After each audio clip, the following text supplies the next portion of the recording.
اور ایک روایت میں آتا ہے جب رمضان المبارک کا آغاز ہوتا ہے اللہ اہل ایمان کو اپنے بندوں کو محبت کی نظر سے دیکھتا ہے، اور اللہ جس کو محبت کی نظر سے دیکھ لے پھر اسے کبھی عذاب نہیں دے گا۔ اللہ اکبر۔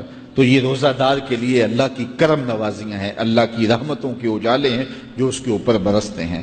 تو میں اور آپ اس ماہ انور کو، اس ماہ نور کو اس طرح سے گزاریں کہ ہمارے اندر کے پاپ دھل جائیں، ہماری غلاظتیں گناہوں کی مٹ جائیں، ہمارا سینہ صاف ہو جائے، ہم اہل ایمان کے لیے کشادہ دل ہو جائیں، ہمیں جو ہے وہ جھوٹ سے، تکبر سے، بخل سے، ریا سے اور دیگر امور بد سے اجتناب کرنے کی عادت پڑ جائے۔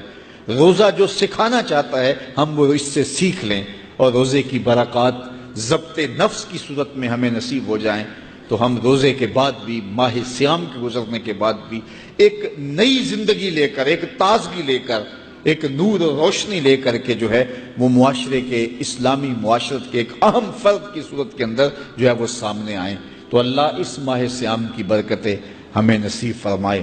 ہر سال مہینہ آتا ہے، گزر جاتا ہے، ہم پورا مہینہ بھوک کاٹتے ہیں اور پھر وہاں کے وہاں ہی کھڑے رہتے ہیں، تو پھر ہمیں سوچنا چاہیے، لیکن اگر تبدیلی آتی ہے تو پھر شکریہ ادا کرنا چاہیے۔ آج کی اس تاریخ میں ہم عزم کر کے اٹھیں کہ ہمارا یہ ماہ صیام ہماری زندگی میں ایک سنگ میل ثابت ہوگا، اور ہم ایک نئے باغپن کے ساتھ، نئے عزم کے ساتھ یہ مہینہ گزاریں گے اور ضبط نفس سیکھیں گے اس مہینے سے۔ روزے دار کو اللہ کی خاص رحمت نصیب ہوتی۔ ایک حدیث میں آتا ہے کہ روزے دار کو دو خوشیاں نصیب ہوتی ہیں۔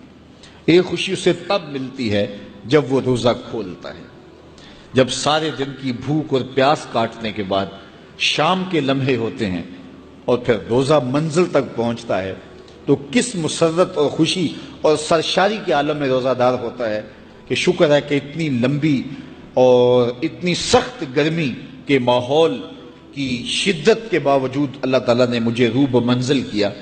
تو اس وقت ایک احساس اس کے ساتھ جڑا ہوتا ہے، اور پھر جب وہ ٹھنڈا اور میٹھا مشروب اپنے کام و دہن میں ٹپکاتا ہے اور وہ ٹھنڈا میٹھا مشروب اس کی رگوں کو تر کرتے ہوئے معدے کی طرف بڑھ رہا ہوتا ہے، اس کی زبان بولے نہ بولے دل اللہ کا شکر ادا کر رہا ہوتا ہے، اس کا ایک ایک عضو بدن رب کا شکرانہ ادا کر رہا ہوتا ہے۔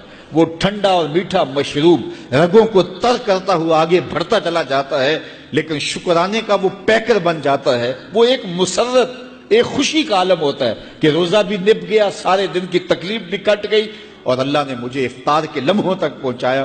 فرمایا روزے دار کو ایک خوشی تب ملتی ہے جب وہ روزہ کھولتا ہے، وَفَرْحَةٌ عِنْدَ لِقَاءِ رَبِّهِ، اور دوسری خوشی روزہ دار کو تب ملے گی جب روزے کے صلے میں اللہ اپنا دیدار عطا فرمائے۔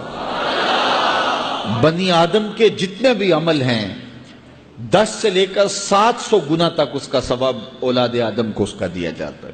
جتنا گڑ ڈالو اتنا ہی میٹھا، تو بعض کو 10 گنا، بعض کو 70 گنا، بعض کو 100 گنا، بعض کو 700 گنا، تو 10 سے لے کر 700 گنا تک بندے کے اعمال کا صلہ دیا جاتا ہے۔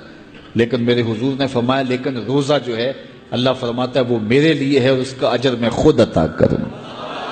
جب وہ خود عطا کرے گا تو کتنا عطا کرے گا؟ سخی اتنا بڑا ہو تو پھر کیا عطا کرے گا؟ بلکہ بعض نے اس کو عجزی بہی کی بجائے عجزہ پڑھا ہے بصیغہ مجہول، کہ روزہ میرے لیے ہے اور اس کی جزا میں خود ہوں۔ باقی اعمال کی جزا جنت ہے، جنت کی نعمتیں ہیں اور بہت کچھ ہے، لیکن روزے کی جزا میں خود ہوں۔ اور جس کو وہ خود مل گیا پھر جنت میں مل گئی، جنت والا جو مل گیا پھر جنت بھی مل گئی، جنت کی نعمتیں بھی مل گئیں۔ تو روزہ اللہ کی خوشنودی کا ذریعہ ہے، اس کی رضا کا ذریعہ ہے۔ تو خوش نصیب لوگ روزے کی برکتیں حاصل کرتے ہیں۔ موسم رحمت رمضان المبارک اپنی تمام توانائیوں کے ساتھ جلوہ فراز ہو رہا ہے۔ اپنے دامن میں بے پناہ برکتیں اور رحمتیں لیے یہ مہینہ ہر سال ہمیں نصیب ہوتا ہے، اور اس مہینے کے ساتھ ہماری قلبی وابستگی اور روحانی تعلق ہمیں قربت الہی کا نور نصیب کرتا ہے۔ اس مہینے کے آنے سے پہلے ہی ہمیں اس کا بھرپور استقبال کرنا چاہیے، ذہنی طور پہ تیاری میں رہنا چاہیے۔ اپنے گھر کی صفائی سے لے کر کے مساجد کی صفائی ستھرائی تک، اور اپنے بچوں کو اس کی ترغیب اور اس مہینے کے لیے تشویق پیدا کرنے کی بھرپور سعی کرنی چاہیے، چونکہ اس مہینے میں جو برکتیں رکھی گئی ہیں وہ کسی اور مہینے کو نصیب نہیں ہوئی۔ اسے شہر اللہ قرار دیا گیا ہے، اللہ کا مہینہ ہے۔ ایک نفل ادا کرنے سے فرض کا ثواب ملتا ہے، اور ایک فرض کی ادائیگی پر 70 فرائض کا ثواب دیا جاتا ہے۔ اس مہینے کی آمد ہمارے لیے اللہ تعالیٰ جل شانہ کا بہت بڑا احسان اور انعام ہے، اور ہمیں اس مہینے کو بھرپور مستعدی کے ساتھ، بھرپور شوق و ولولے کے ساتھ، عبادات کی کثرت کے ساتھ، قرآن مجید کی تلاوت کے ساتھ اور دیگر اعمال خیر کی بجا آوری کے ساتھ بسر کرنے کی ترتیب دینی چاہیے۔ ہم سمجھتے ہیں کہ اس مہینے میں تہذیب نفس اور تزکیہ باطن کا جو سامان رکھا گیا ہے، اگر ہم اس مہینے کو اس کے آداب کی رعایت کے ساتھ بسر کرتے ہیں تو ہمارے اندر کی صفائی اور باطن کی تنظیف کا بہترین ضامن بنتا ہے یہ ماہ نور۔ ہمیں اپنی تربیت باطن کے لیے، تقوی کے حصول کے لیے، جو کہ اس مہینے کا تحفہ خاص ہے اور روزے کا مقصد نور ہے، حاصل کرنے کے لیے دن رات کوشاں رہنا چاہیے۔ صلاۃ التراویح کی ادائیگی، قرآن مجید کی تسلسل کے ساتھ تلاوت، تہجد کی ادائیگی اور دیگر اعمال خیر کی بجا آوری خاص طور پہ ہمیں کرنی چاہیے۔ سحری اور افطاری کے مبارک لمحوں کو ذکر و فکر کے ساتھ جوڑ کر کے ہمیں گزارنے چاہیے۔